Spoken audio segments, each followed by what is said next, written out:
Mimi nikamuita, Masi. Nafikiri mara 3. Hakuitika na mimi nikaenda tena blank. Memory notice ni Range Rover.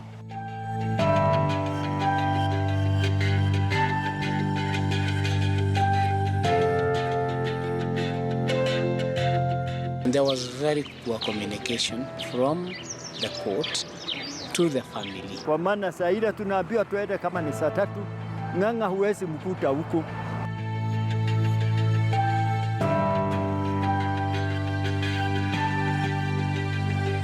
It is my finding that the prosecution has not established a prima facie case against the accused persons with respect to any of the charges against them.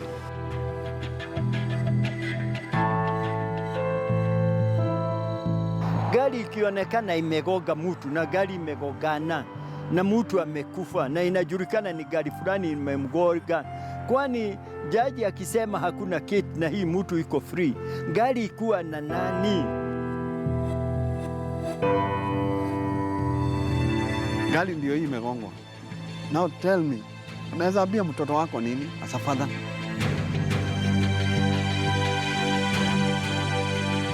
Tonight on Case Files, we return to the scene where Mercy Njeri met her death and the husband survived in a road accident that has since been shrouded in mystery.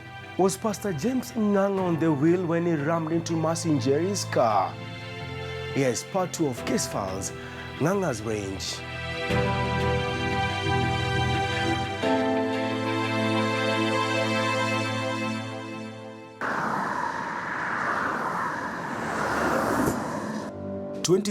July 26, 2015, an accident alert is circulated through a police pocket phone by the man in charge of traffic in Limuru and Kikuyu areas.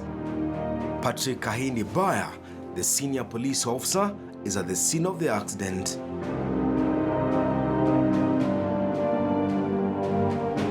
The victims, Mercy and Martin, husband and wife, heading home for dinner. Mercy was screaming for help. Her legs had been shattered by the impact of a small vehicle being crushed by an oncoming one. The husband says he recalls hearing the wife's voice, but from a distance. Niliona kitu ya red. Na for sure, nafikiria memory notice ni Range Rover. After that sikuwa na kitu kingine. Tia kuongwa, sikusikia chochote. The next thing nilijisikia niko mahali, nilisikia akiitana Martin. Akaniita sana. Alafu akanya, okay, sasa hiyo nafikiri ndio niliamka. Kasikia ananiita. So nikasikia kwa nini ameniita? So na akanyamaza. Mimi nikamuita, Mercy. Nafikiri mara 3. Hakuitika na mimi nikaenda tena blank.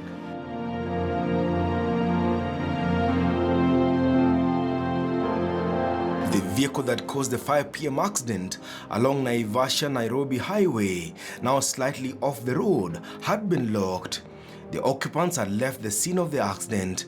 It was a hit-and-run affair. Mimi sikukuta driver, tu nilikuta umati mkubwa wa watu na sikuona driver. Hata hawa watoto wangu sikuwakuta. Nilikuta wameshapelekwa Tikoni. Vile nilifanya ni kuwafuata mpaka Tikoni hospital. Wale nilikuta hapa ni umati kubwa wa watu na watu walikuwa wanacheza football pale, lakini walikuwa akiniambia hii gari iko kwa barabara. Ilikuwa na driver au mwenyewe anaitwa Ngang'a wa Neno. And the Bible says that Delilah lulled on him. Underline your Bible or wherever you are lighting. But days later, a man identified as Simon Maina Kuria is charged before a Limuru court for dangerous driving, one that resulted in the death of Mercy Njeri. The prosecution of Simon Maina Kuria will have gone unnoticed if it wasn't for a public outcry the accident had caused.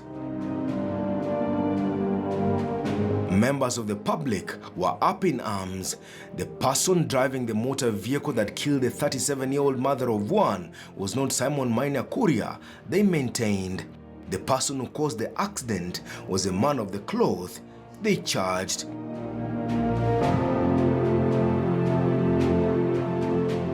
The National Police Service, trying to stem a rising tide of condemnation, told the country it was Simon Maina Kuria who rammed into Martin Ngang'a and Mercy Njeri's vehicle. This stunt did not last for long, the family of Mercy Njeri maintaining it was the Neno Evangelism Center preacher who killed their own. The National Police Service caved in to pressure, launching fresh investigations. Gari ikionekana imegonga mtu na gari imegongana na mtu amekufa na inajulikana ni gari fulani imemgonga, kwani jaji akisema hakuna kit na hii mtu iko free, gari ikuwa na nani? Zio jaji akituambia, kwa maana gari iligongana, Mercy alikufa na gari inaonekana vile iligongana, kwani Mercy ni lightning ilikuja ikamgonga au alipelekwa ni maji? Kama ni maji tungekuwa tukiona ni maji. Toka. Ouch. Ouch. Ouch. Ouch. Ouch. Toka. Toka.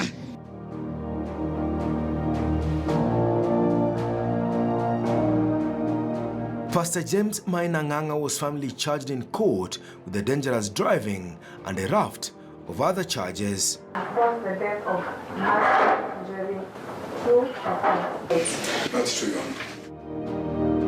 Prosecution called several witnesses, 5 of them placed under the Witness Protection Program. A witness, a 47-year-old long-distance driver, told the Chief Magistrate's Court in Limuru he was driving on the Nakuru-Nairobi highway when he noticed a Range Rover approach him on high speed with its lights on. The driver told the court he was forced off the road as the Range Rover overtook him and other motorists. Someone in the speeding motor vehicle was waving off motorists with what looked like a police pocket phone. The driver noted the registration and make of the vehicle. The description fitted the preacher's motor vehicle. The witness told the court he had earlier seen the preacher at a parking lot minutes before the fatal road accident. A second witness says he witnessed the accident taking place. He saw Pastor James Ngang'a light from his motor vehicle, now damaged, walk close to the accident scene. Hata matiti iko wapi? Unafunika matiti gani? Iko wapi matiti? Another protected witness told the trial magistrate he witnessed the collision. The man says he saw Ngang'a emerge from the driver's side of his motor vehicle in a white shirt, a belt, and a trouser. The witness told the court, indeed, it was Ngang'a the person he saw. A government pathologist who testified in court painted a picture of an accident victim who had died a very painful death.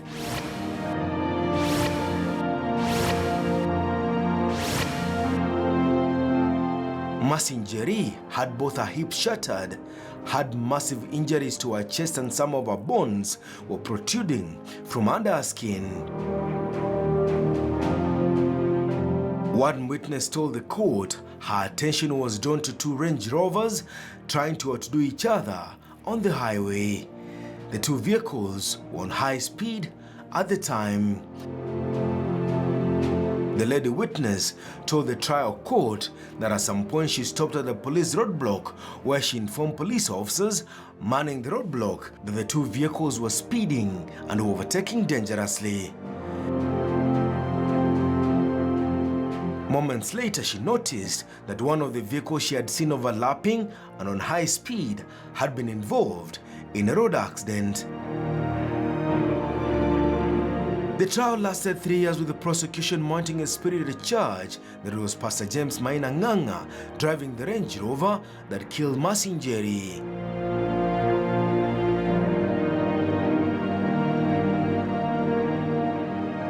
The family says it closely followed up the trial of the 4 accused persons. Mpaka saa 5:30 tukaenda kotini, tukakaa hapo. Kasema wacha hii tusiambiwe kesi tena imesomwa bila sisi, wacha tukae wapi? Saa 6 ikafika, saa 7 ikafika, saa 8 ikafika, saa 9 Na baba yangu naye na ni wa shughuli mingi, akaanza kupiga kelele. Hatujui kule kinaendelea. Na saa hiyo yote accused hakuna mtu ako huko. Ni sisi familia na prosecutor.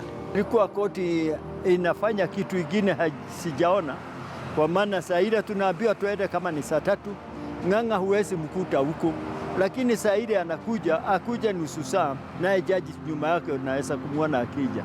Kwa hivyo nilikuwa nikiona hao watu wanakuwa pamoja, ni mimi tu nilikuwa nikiwekwa hivyo mpaka nichoke ni hii kesi, kwa maana hiyo mara 6 si ati tulikuwa naenda koti kila wakati, na mimi nikiwa baba na nilikuwa na hiyo uchungu, si nilikuwa naona mtu wa kuniambia koti ni ya saa ngapi.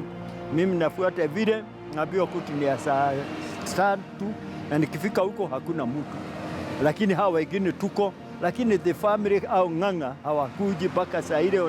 Wakija unajua jaji ni 15 minutes or half an hour. In terms of communication, there was very poor communication from the court to the family on when the ruling will be delivered. We have come here 7 times. At times we reach here, the accused persons are not there.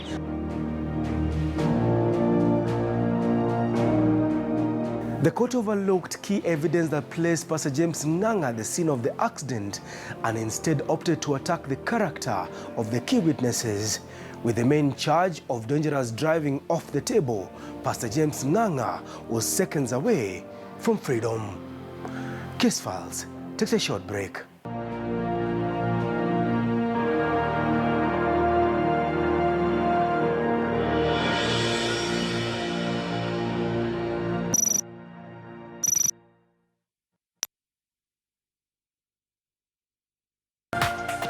This is KTN News.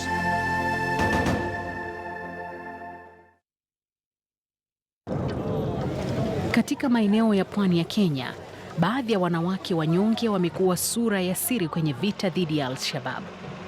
Wamehadaiwa, wametekwa, wamesafirishwa kiharamu katika misitu mikubwa na kugeuzwa watumwa na wanamgambo hao. Ansoi alipata fursa ya kusikia masaibu waliokumbana nayo huku wanapojikakamua kuanza upya maisha yao. BBC Africa Eye, watumwa wa ngono wa Al-Shabaab. This is KTN News.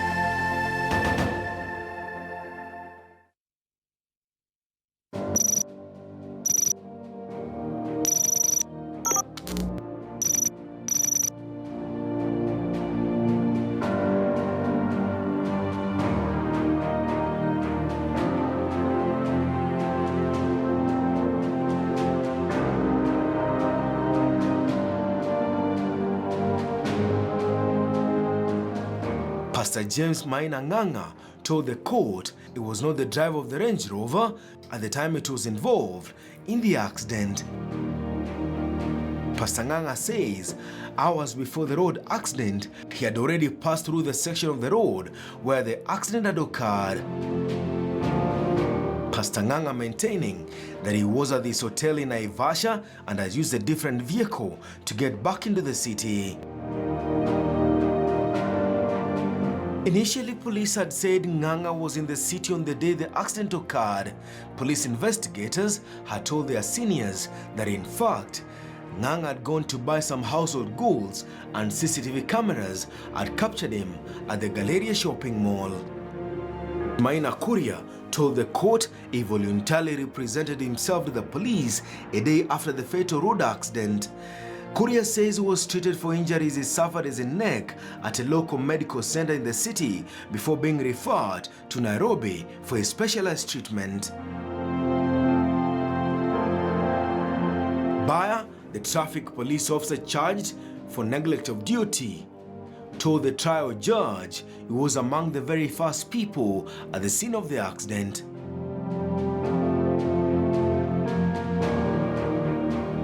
The senior police officer says his juniors conducted a thorough job from handling a scene of accident to subsequent prosecutions. After 3 years on trial and in what will be a closely watched court affair, the Chief Magistrate, Godfrey Oduor, ruled the prosecution had failed to establish a case against Pastor James Maina Ngang'a, Simon Maina Kuria, police officer Christopher Nzioka Nzilu and Patrick Haidibaya.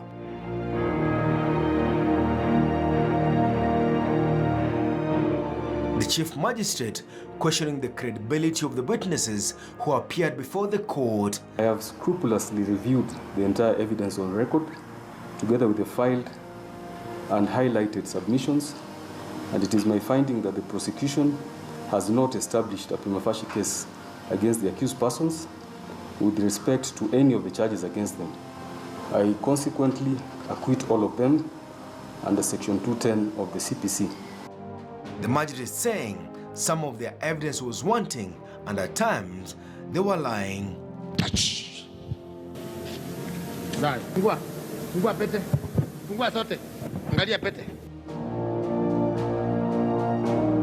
The magistrate singled out a witness who had claimed he had seen Pastor Ngang'a on the driving wheel moments before the road accident. The magistrate questioned that it was impossible for the witness to notice Ngang'a and the rest of the passengers in the vehicle if it was speeding. The witness had told the trial magistrate that he had seen the pastor drive, but when he got to the scene of the accident, it was the very person asking around about the occupants on board the Range Rover. Fungasha mizigo yako. Toa. Enda. Unaenda wapi? Kuzimu. Haya, 1, 2, 3.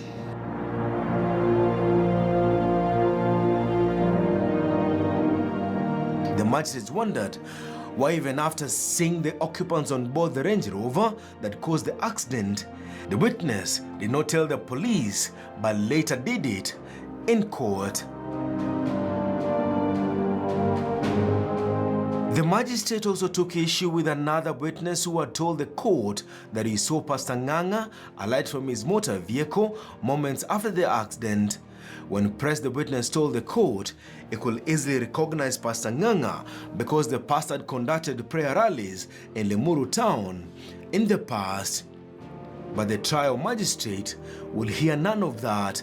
The magistrate questioned the possibility of the witness recalling the exact months that Pastor Ngang'a was in Limuru town. The magistrate rubbishing the witness evidence. Somebody says that I was in Tigoni with the police. Let the police, let anybody come with the evidence that I went to Tigoni. The prosecution was also taken to task over evidence of mobile phone data obtained from the 4 accused persons.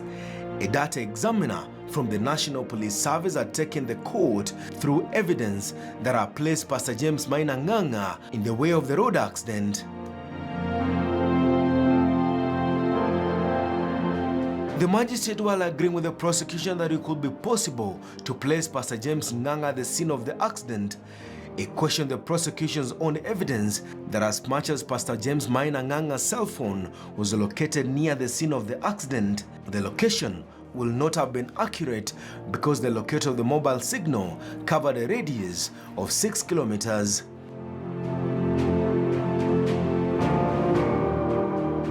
The magistrate then turned to the evidence against the traffic police boss, who was accused of official neglect.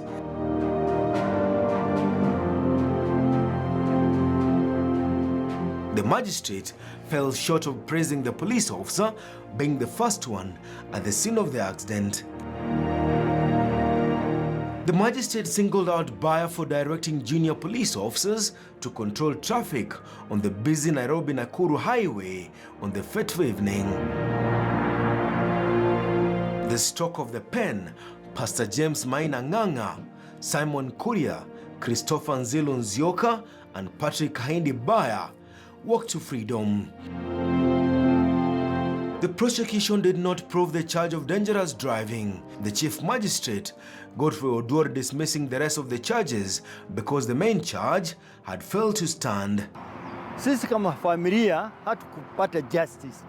Na ya kusema kweli, gari ikionekana imegoga mtu na gari imegogana na mtu amekufa na inajulikana ni gari fulani imemgoga, kwani jaji akisema hakuna keti na hii mtu iko free, gari ikuwa na nani? I think sasa inaweza sema asante sana kwa Matiang'i kuichukua juu at now we can think there is something will come out from this. Because all of this time, for 3 good years down the line,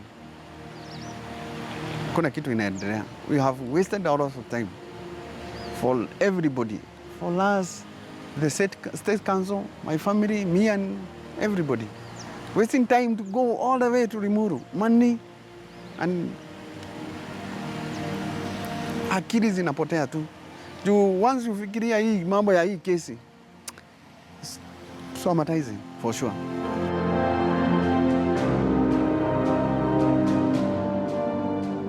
The hope of getting to the bottom of the grisly road accident failed, with the family members now turning to their lawyer. The ruling was treated with anger by public that termed it predetermined.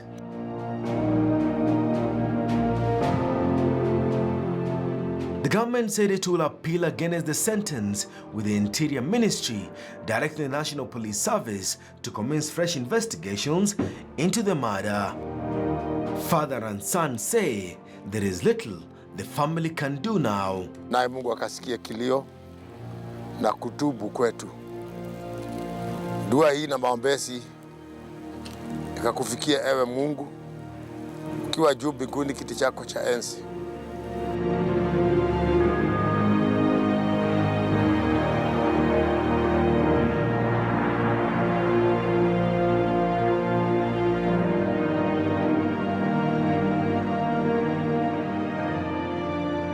Looking back, the family says Mercy's memories have kept them going. Anytime I get into my kitchen, I pick one of maybe the towel and sufuria zake. I wonder. Now, I will never see Mercy now doing this for us. It pains me a lot. It pains. Yes. Na kuona tena mtoto hana mama. For sure that day, on Friday, after the ruling, hata mtoto akaniuliza, Daddy, I would like to see this car. Tukaenda mpaka police station. Ndio gari sijaipewa. Kaenda police station, kakuta kagari yetu kameisha. Mtoto akasimama. Okay, now it's a big girl. Kaniuliza, Daddy, now can you tell me what happened with my mom? Ningemwambiaje as a father? Koti imesema kwa accident. Gari ndio hii imegongwa. Now tell me, unaweza ambia mtoto wako nini as a father? In which you are not supposed to cheat. Case files got in touch with the family of Pastor James Maina Ngang'a, and the man of the cloth told Case Files, just like Jesus when he was being tried, he will keep quiet for now. Remember the vision you had before I came to Nairobi. I know you are the word. You are the Lord and you have the final word.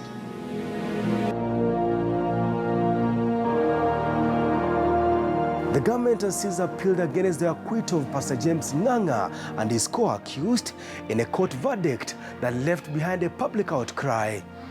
Unless found culpable again, Pastor James Ngang'a is a free man. Case Files, Ngang'a's range is still a case open. Denison Sarigo,